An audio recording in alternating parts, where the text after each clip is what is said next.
Welcome to the Evolution Show. I'm Johan Landgren. In the previous two episodes, we had Professor Olle Häggström on the Evolution Show, one of Sweden's leading experts and writers on artificial intelligence, AI. And we talked about AI basics and AI risks. Today, we will talk about ways to combat the climate crisis with the idea of a carbon fee and dividend.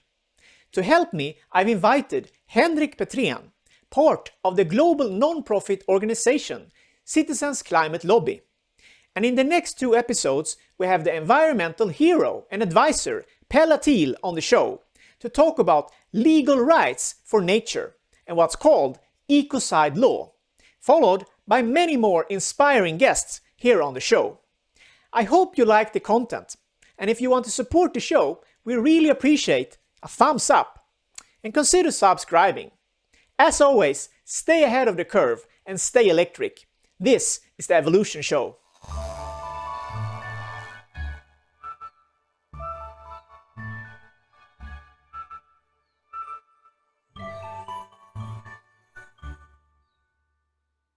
Welcome to the Evolution Show, Henrik Petrén. Thank you, Johan. Thank you for having me on. You are an active member of a non-profit organization called Citizens Climate Lobby, and you're working internationally to introduce a carbon tax or a price on carbon as part of a way to combat the climate crisis we're facing right now. And this is a very hot topic, very important topic, but perhaps we could start with you. Could you tell us a little bit about your background and how you became involved in this Citizens Climate Lobby? It was really a little bit by chance, as perhaps is the case with many people. I had a couple of years back sort of an awakening when I realized that the situation with our climate is much worse than what people generally know and what I generally knew as well. And this was about 2016.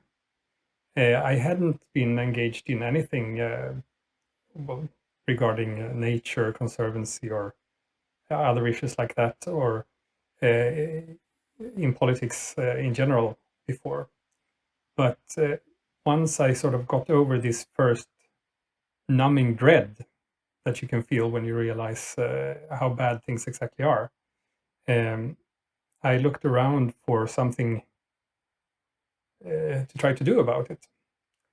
And by chance, I happened to read a letter to the editor in one of the Swedish daily papers. It was written by a member of Citizens Climate Lobby, who is a retired psychologist. And this text was written sort of as both as an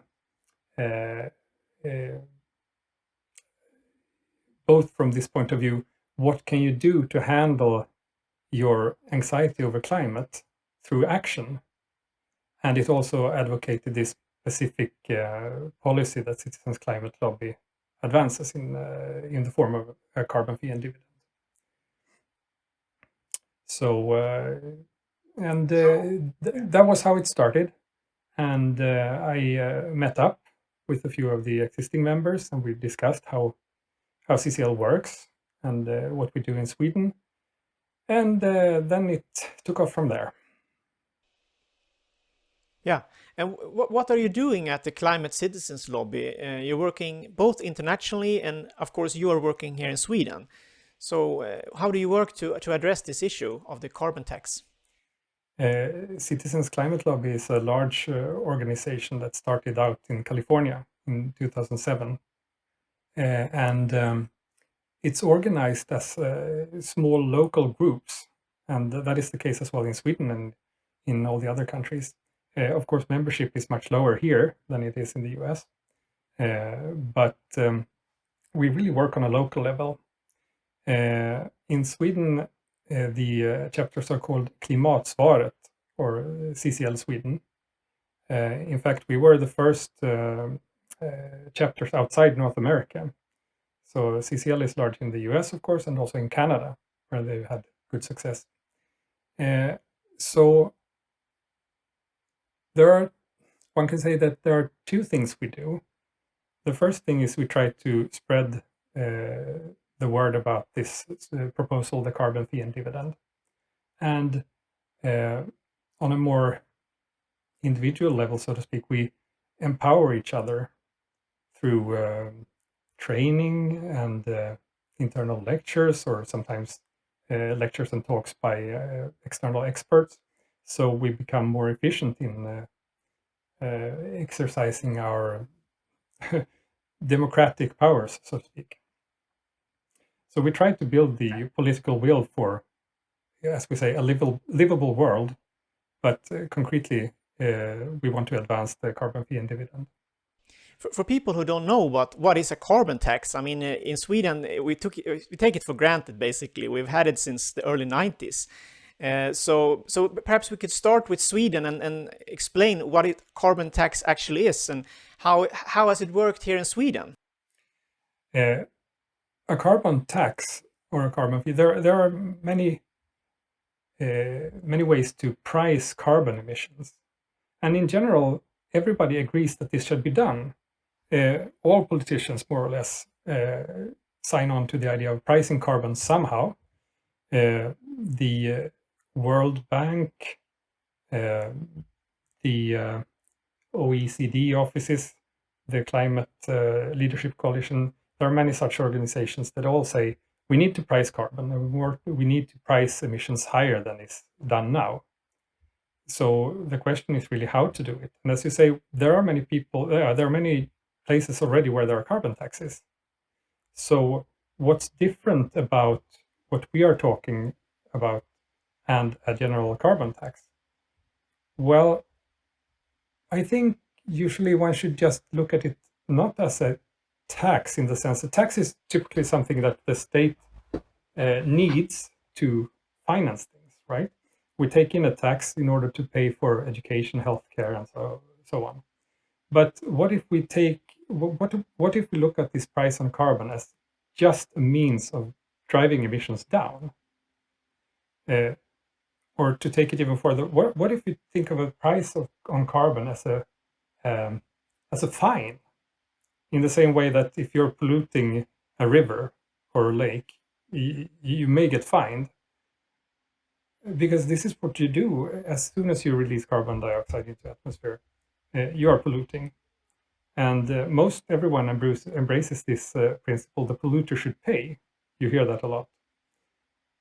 So the question is then, how do we use this polluter pays principle to drive down emissions efficiently? Because in a sense, we are then all polluters, we should all pay, but this is not really practical. So in the ideal world, what if we could go to the 100 largest emitters of carbon dioxide, say large oil companies, coal mine owners, that kind of stuff, and you could levy a fee on their extraction of these fuels, more or less, on the coal, oil, gas, biofuels also, what have you.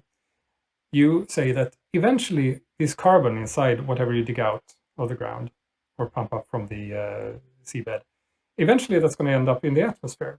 And it's straightforward and easy to say how much per barrel, say, carbon dioxide will result. So you take this fee, you collect it from the company. Of course, then their margins take a hit. And so if they want to keep their margins on what they sell, they're going to increase the price. And so everything that is built on energy or source materials that eventually end up as pollution, carbon dioxide in the atmosphere, will then become more expensive. And it's proportional. The more pollution that results, the more expensive it will get. So automatically, you get a signal in the price that will benefit all those products and services that are produced with low emissions. You see what I mean? And there is no need for detailed regulations as long as you can place this fee as close to the original port of entry into the economy as possible. Then regular market mechanisms will distribute this price increase, and eventually it will end up with you and me, consumers. And all the way, there is then a new incentive to choose whatever product or service that is less polluting. And you don't have to do a lot of reading, trying to figure out through life cycle analyses and so on, which one is the best, what is the best choice, what is the best option, because it's already signaled in the price. And how do you make the companies, if you say the biggest 500 companies, the biggest polluters? So, as I said somewhere there in the beginning, in an ideal world, that is not the world we're living in, this is tricky because then it would you would need some sort of jurisdiction over many countries. So this, when you talk about the carbon fee and dividend, you typically discuss a country or region or some jurisdiction that can impose this on the producers. And since CCL originated this proposal in the US, where there is a fossil fuel industry, then it's much easier to take this concept because you have producers. If you don't have producers, you could always say that, well, whenever the oil, for instance, or the natural gas is imported into our jurisdiction, when it crosses our border, then we can excise this fee. An oil company, basically, it can't have any future if it only will stay in the oil business. No. So what will happen is that prices will rise. But now we have talked a bit about the fee, and one thing that I didn't mention is this fee needs to be rising and rising. And this is another difference to the regular carbon taxes that you have, where there is much thinking and theorizing from economists about what is the optimum level of a carbon tax.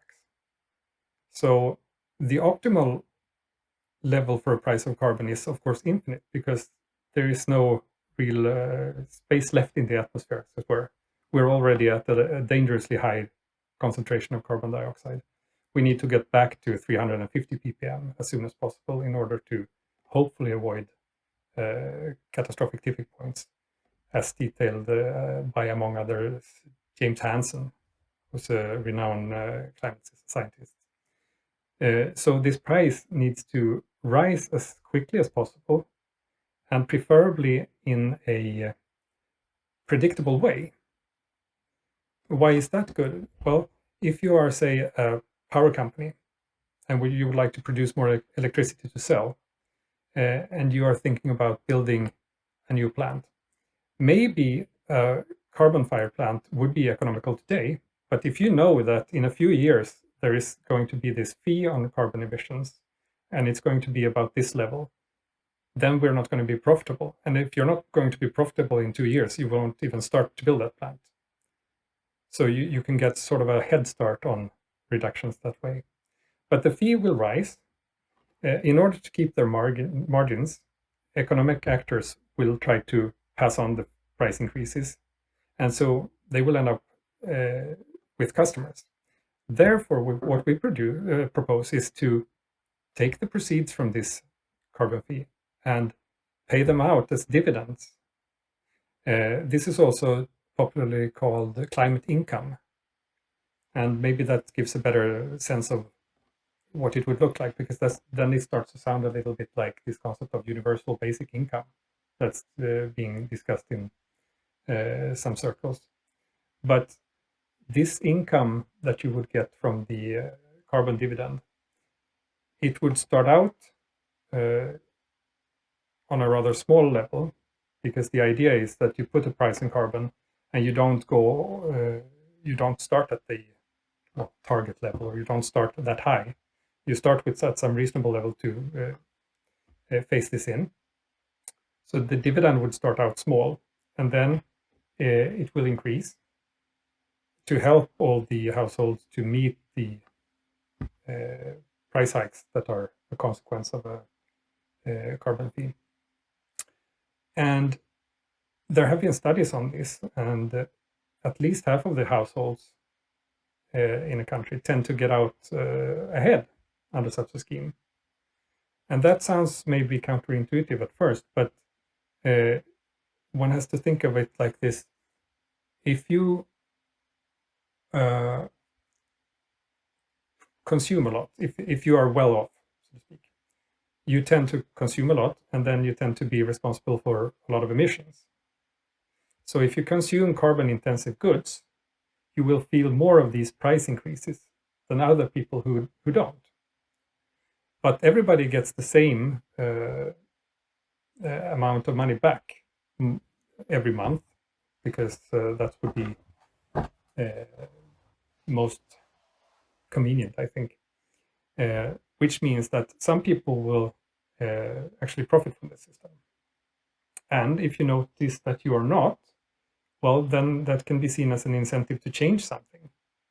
I mean, you realize that, maybe I should save these dividends, save up for an electric car if that's what you really need, or some other solution, because there is a transition that's inevitable, and the sooner you start to transition, the better for you and the better for climate. So if I understand you correctly, the dividend is primarily going back to the society in general. So like the consumer is benefiting from this dividend, while the producers or the big polluters will not get as much from this dividend. Is that's not the intention? It's more like, is that the way to look at it? It's intentional. I mean, the companies, they get nothing, and the consumers, they get all of it. And there are many good reasons for this, but one reason, of course, that it's set up like this is, in the US, if you were to suggest a new tax, at least half of the politicians will just run away. Basically, they don't necessarily want a larger government, so to speak. So this is often framed as revenue neutral, and that's just a way of saying that we will not let the government take more taxes from you. So we should rephrase this episode and call it carbon fee and not carbon tax. To be clear, I mean, many would interpret it the same thing, but if you want to, it's more more to the point, as you're describing it right now, about the fee and then the following dividend. I think it sounds good, but so okay, regardless if we call it a tax or a fee, we've had a carbon tax in Sweden, so we've had for a long time, since 1995. And if you compare this to the carbon tax we've had in Sweden, there's been benefits with the carbon tax as well. If I have understood correctly, the carbon tax in Sweden is successful in that it has at least phased out the use of fossil fuels in home heating. I mean, almost nobody uses heating oil for their homes anymore. The problem with the Swedish carbon tax, and that's one thing I would like to add here, that we don't propose replacing this existing carbon tax with this fee. In order to make it easier to have broad political acceptance for such a suggestion as the fee and dividend, we are trying not to touch anything that's already existing, if possible.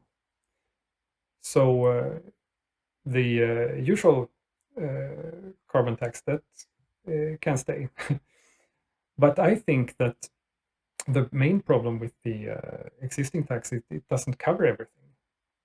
And in a sense, it's obviously too low. And then you may ask, how can I say that when it's, if not the highest in the world, surely one of the highest in the world? Well, our emissions are still way too high. We're not even close to our Paris Agreement commitments. And that's also something we need to keep talking about in our meetings with politicians and others.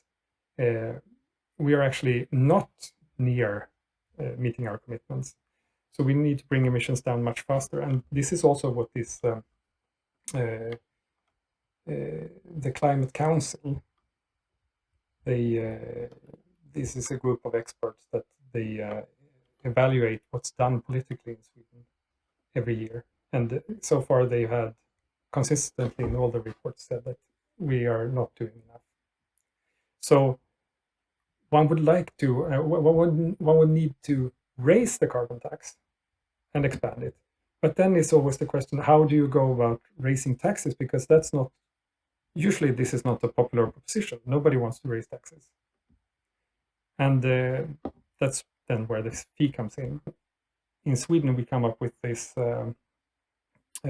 sort of restricted fee and dividend to use in the transport sector. And why is this? Well, this is because it's responsible for quite a large chunk of the Swedish emissions, the domestic emissions, but it's about a third. And we are not on a nice path to meet our climate target for these emissions. There is a goal for 2030 that we are not on a good path to meet. So we thought that this would be a good place to start. And also, there aren't that many fuel producers or importers. So there's a rather small amount of places where you need to levy the fee. The CCL in the US, they lobby relentlessly. Many meetings with their representatives. And there are bills proposed. We could start with Canada, in fact, because they have now a system for carbon pricing that includes elements of what CCL has been lobbying for. And in Canada, they've been at that for more than 10 years, actually. So Canada is, they have a federal system of government. In one of the provinces, British Columbia, there was a sort of carbon fee and dividend scheme that is similar to what we are discussing here. That was operating for a few years around 2010. And with reasonable success, I would say. Now, that was probably the easier province to have that in for political reason and also for reasons of how they produce their energy. I mean, they have more hydropower than some of the other provinces. But the federal government of Trudeau, they decided to push carbon pricing a bit further in Canada. And what they said was eventually that provinces who don't have a price of carbon already at an acceptable level through some other scheme, perhaps emissions trading system or something like this, they would get what's known as the federal backstop. And that is a combination of emissions trading and this carbon fee with direct dividends. So that then is sort of pushed onto these provinces by the federal government. And then the income is recirculated through the province to households. Idea is that what if the US, say, or the EU had such border carbon adjustments, then they are such large markets that then hopefully it would incentivize other jurisdictions to also implement carbon pricing on the same level, because we're not happy if only the US does this. Of course, that would be a great thing, but we need all the world to price carbon and on much higher levels than it's done today. And if you talk about China, then do you have any ideas, or do you have a similar? You have collaboration with this climate lobby group in China as well?